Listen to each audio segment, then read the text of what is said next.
నేను మీ మాధురి. ఈరోజు మనతో పాటు ఉన్నారు మాడుగుల శివప్రసాద్ గురువు గారు. నమస్తే గురువు గారు. ఆశీర్వచనం తల్లి. గురువు గారు, ఒక గత 10 రోజులుగా సోషల్ మీడియాలో గగ్గోలు పెడుతున్నారు. గరికపాటి గారి మొదటి భార్యనని, గరికపాటి గారి అన్నయ్య భార్యనని, ఆయనతో సాన్నిహిత్యం, ఆయనతో ఒక ఇది లేక నేను వేరే పెళ్ళి కూడా చేసుకున్నాను అని చెప్పి. అది ఒక పక్క కామేశ్వరి గారి వర్షన్ అయితే, గరికపాటి గారు అసలు దీని గురించి ఎటువంటి స్పందన లేకుండా ఉన్నారు. అసలు 30 ఏళ్ళు అవుతుంది పిల్లల్ని కని కూడా పిల్లల్ని వదిలేసి వెళ్ళిపోయిన ఆవిడ ఇప్పుడు వచ్చి గరికపాటి గారి గురించి మాట్లాడుతున్నారు.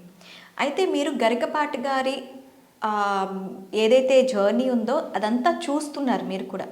ఆయన పోకడ కానీ, ఆయన ఇచ్చే ఉపన్యాసాలు కానీ, సడన్గా ఇప్పుడు కామేశ్వరి గారు. అసలు ఏం జరుగుతుంది? ఇప్పుడు ఇన్ని సంవత్సరాల తర్వాత బయటకు వచ్చి ఇలా గొగ్గోలు పెట్టడం ఎంతవరకు సమంజసం అంటారు? శ్రీ మహాగణాధిపతయే నమః. ఐం మహాసరస్వత్యే నమః. శ్రీ లలితాంబికాదేవియే నమః. అమ్మ, గరికపాటి వారు పద్మశ్రీ కూడా ప్రభుత్వము ఇచ్చింది. అనర్గళమైనటువంటి ఉపన్యాసము, మంచి సాహితీ సంపదనంతా కూడా పుస్తకాలలో, గ్రంథాలలో ఉండేటువంటి సాహిత్య సంపదంతా కూడా తన మస్తకములో పెట్టుకుని యావత్ తెలుగు రాష్ట్రాలే కాకుండా ప్రపంచమంతా కూడా చూసే విధముగా ఆయన యొక్క పోకడలు అందరూ కూడా వింటూ ఉన్నారు. ఫాలోవర్స్ ఉంటారు. ఎందుకంటే ఒక ఉన్నతమైనటువంటివి ఎప్పుడైతే చెబుతూ ఉన్నారో అవన్నీ వినాలి, తెలుసుకోవాలి, తెలుసుకొని ఆ విధంగా మనము నడుచుకోవాలి అనేటువంటి ఈ విధముగా చెప్పేటువంటి చాలామంది మహనీయులు ఉన్నారు. మన తెలుగు రాష్ట్రాల్లో పుట్టినటువంటి ఆణిముత్యాలు, మహానుభావులు గతంలోనూ ఉన్నారు. ఎందుకులే ఇప్పుడు మనకు అని ఊరికే మిగతా వాళ్ళ పనులు వాళ్ళు చేసుకుంటూ, ఒకప్పుడు ఒక మహా వెలుగు వెలిగినటువంటి వాళ్ళు కూడా ఏదో జరగనీలే, ప్రపంచం ఎప్పుడు కూడా కొత్త వింత, పాత ఏముంది అనుకునేటువంటి పోకడలు. కాబట్టి ఒకప్పుడు మహా వెలుగు వెలిగినటువంటి వాళ్ళు కూడా ఎందుకు లేని పక్కన వాళ్ళ పనులు వాళ్ళు చేసుకుంటూ ఉండేటువంటి వాళ్ళు ఉన్నారు. ఇప్పుడు రన్నింగ్లో ఉండేవాళ్ళు ఉన్నారు. రాబోయేటువంటి మహనీయులు, ఆణిముత్యాలు చాలామంది ఉన్నారు. వాళ్ళల్లో ముందు వరుసలో గరికపాటి వారు ఉంటారు. మామూలుగా ఈ గతంలో ఉన్నవాళ్ళు కాబట్టి ఇప్పుడు ఉన్న వాళ్ళు ఒక ముందు వరుసలో ఈయన కూడా ఒకరు, ప్రథములు అనేటువంటిది ఒకటి.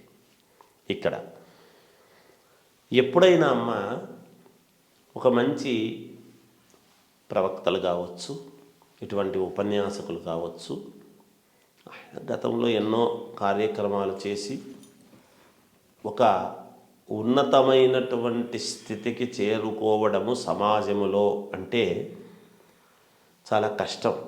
అవును.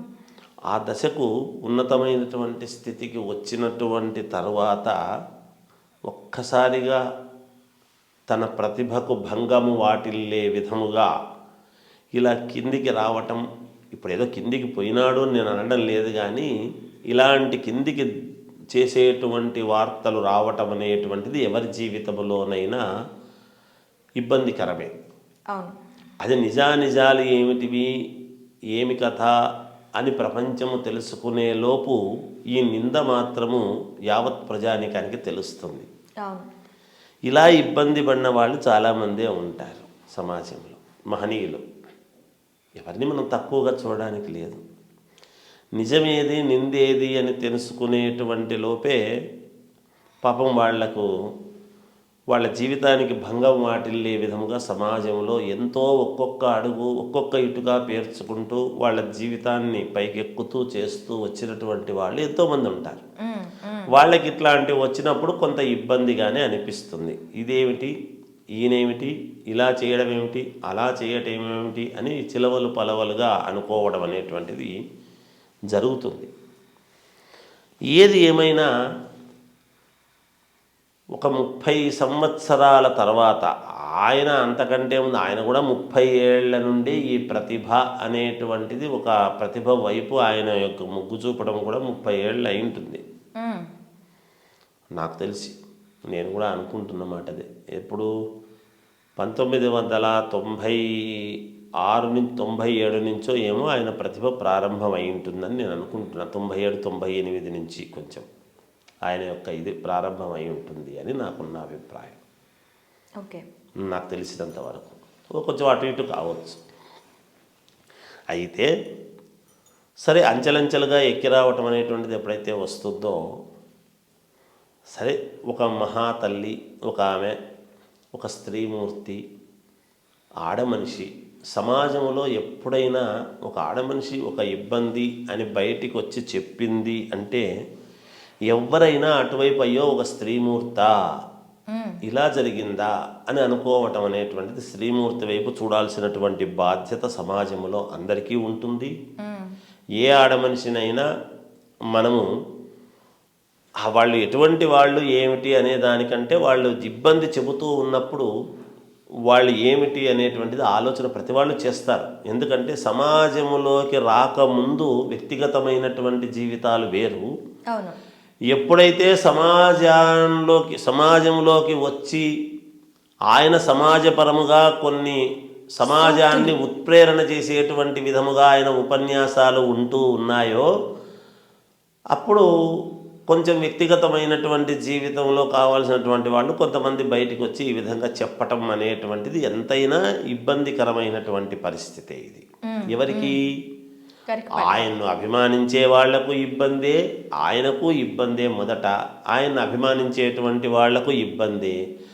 తటస్థ వైఖరిగా ఉండి ఆయన్నే కాకుండా ఆయన ఒక్కడే కాదు కదా, సమాజంలో ఎంతోమంది ఉంటారు కదా, ఇంకొకరిని అభిమానించేటువంటి వాళ్ళు కూడా ఏంటి ఇంతకాలము ఇట్లనా, మనం ఇట్లా అనుకున్నామా అట్లా అనుకున్నామా అని అనుకునేటువంటి పరిస్థితులు లేదు. ఎన్ని చెప్పినా మేము నమ్మము అని అనుకునేటువంటి వాళ్ళు లోకో భిన్న రుచి. అవును, లోకంలో ఎప్పుడూ కూడా భిన్న రుచులు, ఎవరి అభిప్రాయాలు వాళ్లకు ఉంటాయి. అయితే ఇక్కడ నేను ముఖ్యంగా మనం అనుకుంటున్నది ఏమిటంటే అమ్మ, ఇక్కడ స్త్రీకి ఎప్పుడూ కూడా ఈమె అనే కాదు, ఆడవాళ్లకు ఎక్కువగా కొన్ని బలహీనతలు చాలా సందర్భాలలో ఎదురవుతాయి. మగవాళ్ల కంటే కూడా ఆడవాళ్లకు బలహీనతలు ఎక్కువ అవుతాయి. బలహీనతలు ఎక్కువ ఎదురవుతాయి. ఎదురవుతాయి అంటున్నాను నేను చెప్పటంలోనే. వాళ్లకు బలహీనతలు ఉన్నాయి అని కాదు, బలహీనతలు జీవితంలో ఆడవాళ్లకు చిన్నతనము నుండి పెద్ద అయ్యేంత వరకు, ముసలితనం వరకు ఎదురవుతాయి. ఎందుకు బలహీనతలు? ముసలివాళ్ళకి ఏముంటాయి అనుకుంటాం. కొడుకు తనవాడే, కోడలు తనది కాదు. అక్కడ బలహీనత.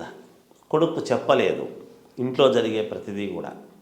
అందరు కోడళ్ళు అలా చూస్తున్నారా అనేటువంటిది కాదు. ఈమె కూడా ఒకప్పుడు కోడలే, కానీ ఎక్కడో చిన్నవి పొరపత్యాలు, చిన్నవి ఇబ్బందులు ఉండవచ్చునేమో. చిన్నపిల్లప్పుడు చిన్నతనము నుండి తల్లిదండ్రులు స్కూల్కి వెళ్తే స్కూల్లో టీచర్లు చేసేటువంటిది, ఆ తర్వాత కాలేజీకి పోతే కాలేజీలో అబ్బాయిలే కాకుండా లెక్చరర్లు వాళ్ళతో వీళ్ళతో ఎలా ఉండాలి, ఏమిటి, స్నేహితులతో ఫ్రెండ్స్తో ఎలా ఉండాలి అనేటువంటి దాని దగ్గర, వివాహమై కొత్తగా అత్తగారింటికి వెళితే మరి భర్త ఒకడే కాకుండా కుటుంబం అంతా మంచిదై ఉండాలి అనేటువంటి భావనతో మనమే చెప్తున్నాము సమాజంలో. అక్కడ వెనక ముందు పుట్టినటువంటి వాళ్ళు కావచ్చు, ఉండవచ్చును, ఇంకొకరు ఉండవచ్చును. ఇలా అనేక రకాలుగా ఎక్కడైనా స్త్రీకి నిరంతరము బలహీనతలు అనేటువంటివి ఎదురవుతూనే ఉంటాయి. పురుషులకు చాలా తక్కువ, ఉరువే ఉండవు అనటానికి లేదు. పురుషులకు కూడా బలహీనతలు కొన్ని ఎదురవుతాయి, వాటిని కూడా మనం తప్పుపట్టడానికి. అయితే వీళ్లకు 90% ఉంటే పురుషులకు ఒక 10% ఉంటాయి. వీళ్ళు నెగ్గుకు రాగలుగుతారు. ఎందుకు? పురుషుడు కాబట్టి. బలహీనతలు ఉండినా, బలహీనతలు ఎదురైనా వాటిని అధిగమించి ముందుకు పోయేటువంటి శక్తి వీళ్ళకు ఉంటుంది. 90% స్త్రీలకు ఎదిరించి పక్కకు పోయేటువంటి అవకాశాలు చాలా వరకు పోరాడాలి, చెయ్యాలి, నేను ఎదిగి ముందుకు వెళ్ళాలి అనే చూస్తుంది. ఎక్కడో కొన్ని ఇబ్బందుల వల్ల ఇబ్బందులు పడడం కూడా జరుగుతూ ఉంటాయి. ఎక్కువ శాతం ఆడవాళ్లకు ఇబ్బందులు ఉంటాయి అనేటువంటిది తెలుస్తూ ఉన్నది సమాజంలో. ఇలా బయటికి వచ్చి చెప్పినప్పుడు ఇది ఎవరికి వాళ్ళు నిర్ణయం చేసుకోవాల్సినటువంటి అవసరము, ఆవశ్యకత ఇందులో ఉన్నాయి. రెండు కోణాలు ఉన్నాయి. అవును, అర్థమవుతూ ఉంటే గత 30 సంవత్సరాల కిందటి వ్యవహారము ఇప్పుడు బయటికి తోడుతూ ఉన్నారు, మళ్ళీ బయటికి వచ్చింది అని అన్నప్పుడు, సరే ఆనాడు నేను అనవసరముగా మరి ఒకరి భార్యను ఇంకొకరు మొట్టమొదటిదే వివాహం చేసుకోవాల్సిన అవసరము, ఆవశ్యకత ఎందుకు వచ్చింది అనేటువంటిది ఆయన ఆత్మావలోకనం ఏమిటి, ఆయన నిర్ణయం ఏమిటి? నచ్చక నేను వచ్చేసినాను, నాకు నచ్చిన వాడితో వచ్చేసినాను అని ఈమె ఇంటర్వ్యూ చూస్తున్నాము. కాబట్టి మరి నచ్చనప్పుడు మళ్ళీ 30 సంవత్సరాల తర్వాత ఈమె మళ్ళీ ఏమి ఆలోచన చేసి ఈ యొక్క నినాదాన్ని ఎత్తుకుంది అనేటువంటి ఒక ఆలోచన. ఆ గరికపాటి గారు మీకు అన్యాయం జరిగితే నాకు చెప్పుకోండమ్మా అని సభాముఖంగా చెప్పిన ఒక మాటకి నేను ఈరోజు బయటకు వచ్చాను అని చెప్తున్నారామె. నాకు ఆ రోజు అన్యాయం జరిగింది. అన్యాయం ఎక్కడ జరిగింది అంటే ఒక్క మాట, ఏ విషయంలో అన్యాయం జరిగింది? ఒక్క మాట తల్లి, ఆడవాళ్ళందరూ కూడా సహజంగా ఏమనిపిస్తుందంటే ఆ రోజు అన్యాయం జరిగింది అని బయటకు వచ్చింది అనేటప్పటికీ మిగతా ఆడవాళ్ళందరూ కూడా ఆమెను ఒకవేళ వాళ్ళకు కూడా పూర్తి తెలియక సహృదయతతో ఆమె వైపు ఉండేటువంటి వాళ్ళు కానీ మనం కూడా అదే అనుకుంటాం. ఎవరైనా ఒక స్త్రీమూర్తి వచ్చింది అంటే ఆ రోజు అన్యాయం అనేది అన్యాయమే, అది ఏనాడన్నా జరగని, ఏ రోజన్నా జరగని, అది అన్యాయమే. ఆనాడు జరిగింది అని ఈనాడు అనకూడదు అనేది ఏం లేదు, ఎప్పుడు లేదట్లా. ఎందుకంటే యుగాలు మారినా ద్రౌపదికి జరిగినటువంటి అన్యాయం గురించి ఈ యుగంలో కూడా మనం మాట్లాడుకుంటూ ఉన్నాం. యుగాలే మారినాయి. ఇక్కడ ఒకటి గురుగారు, ఇక్కడ ఒకటి పోనీ అన్యాయం జరిగింది, మనం ఆమె తరపునే ఆమెకు అన్యాయం జరిగింది అని మాట్లాడుకుందాం. అన్నని పెళ్లి చేసుకున్నాం, ఏవో కారణాలతో తమ్ముడిని పెళ్లి చేసుకోవాల్సి వచ్చింది, ఆయన్ని విడిచిపెట్టి వేరే అతనితో మళ్ళీ పెళ్లి చేసుకోవాల్సి వచ్చింది. ఇక్కడ నీకు జరిగిన అన్యాయం ఏంటి? ఒకటమ్మా, నేను అదే చెప్తున్నాను. ఎందుకంటే ఇందాకే మనము బలహీనతలు అనేటువంటివి స్త్రీకి చాలా ఎదురవుతాయి, పురుషుడికి తక్కువ అవుతాయి అని చెప్తున్నాను. నేను అందుకే మొదట్లోనే చెప్పాను. ఆమె ఎందుకు చేసుకుంది, ఎందుకు ఈయనను చేసుకుంది, తమ్ముణ్ణి, ఇద్దరు పిల్లలు పుట్టాక ఎందుకు విభేదించింది, ఎందుకు బయటకు వచ్చింది, నాకు నచ్చిన వాడితో వచ్చినానని ఆమె చెప్పింది. వచ్చిన తర్వాత నేను ఎందుకు చేసుకుంది అనేటువంటి దానికంటే కూడా మనం ఆలోచించాల్సింది ఏమిటంటే 30 ఏళ్ళ తర్వాత ఆయన ఏదో ఆడవాళ్ళకి అన్యాయం జరిగింటే రండి రండి రండి అని అంటున్నారు అంటే ఈమెను రమ్మని కాదు కదా దాని అర్థము. ఈమెను నువ్వురా అనేటువంటిది అనేటట్టు ఉంటే ఆయనకు కూడా తెలుసు కదా ఇది పెద్ద లేనిపోని సమస్య అవుతుంది, వస్తుందేమో అనేటువంటి భయము ఉంటే ఆ మాట అనడు కదా ఆయన. ఒకటి, ఇప్పుడు ఈమెను రమ్మని కాదు ఒకటి. రెండవది, నచ్చి పక్కకు వచ్చిన తర్వాత ఈ 30 ఏళ్ల పాటు 30 ఏళ్ల కిందట కదా బయటకు వచ్చింది ఈమె. వచ్చిన తర్వాత ఇప్పుడు నచ్చినటువంటి వాడితో ఉన్నాననే కదా దాని అర్థము. ఈమె వివరణ ఇచ్చుకోవాల్సింది. మరి ఇతరికి ఇచ్చేటువంటి విలువ గౌరవము ఎంత మాత్రం ఉన్నట్టు ఇప్పుడు మళ్ళీ పాతది మళ్ళీ బయటకు వస్తే ఈ వ్యక్తికి మనం ఏం విలువిస్తున్నట్టు? అప్పుడు అన్నకు విలువ ఇవ్వక తమ్ముడిని చేసుకుంటేవి, పోనీ ఆ తమ్ముడికి విలువ ఇవ్వక ఇంకొకరితో వచ్చేసినాను నండ్రి, అక్కడ విలువ లేక మళ్ళీ ఇది రావటంలో అంతర్యం ఏమిటి అంటే ఈమె నేను ఆడవాళ్లకు కొన్ని ఇబ్బందులు ఉంటాయని చెప్పాను కదా, కొన్ని సమస్యలు వస్తాయని. ఆ సమస్యలలో మరి ఎవరైనా ఈమెకు చెప్పి ప్రోద్బలం చేసి ఏదైనా చేస్తున్నారా చెందుతున్నారా అనేదైతే మనకు తెలియదు. ఎవరైనా అనుకునేటువంటి మాట అది. ఒకటమ్మా, ఏది ఏమైనా సమాజంలో కొన్ని వికసించినటువంటి పుష్పాలు మహాద్భుతమైనటువంటివి ఉంటాయి. ఆ పుష్పాలు దేవునికి ఎలా ప్రధానముగా పెట్టాలి చెయ్యాలి వాసన కలిగినటువంటి పుష్పాలను అని మనం చూస్తాం. అందుకని ఇటువంటి వాళ్లకు మనము ఒక కులానికి కానీ, ఒక మతానికి కానీ, ఒక ప్రాంతానికి కానీ మనం కట్టినట్టుగా ఒక అందరికీ కావాల్సినటువంటి విషయాలను తెలియజెప్పేటువంటి వాళ్ళు మహనీయులు మనం అలా ఒక ప్రాంతానికి, ఒక కులానికి చూడరాదు. అది నేను అంటున్న మాట నాట్ ఓన్లీ గరికపాటి నరసింహారావు గారు, సమాజంలో చాలామంది ఉన్నారు పెద్దవాళ్ళు. ఈరోజు ఆయనకు వచ్చింది, గతంలో కొంతమందికి వచ్చింది, రేపు ఇంకొకరికి రావచ్చు, రాకపోవచ్చు. ఎవరికి ఇది రాకూడదనే మనం కోరుకోవాలి మొదట.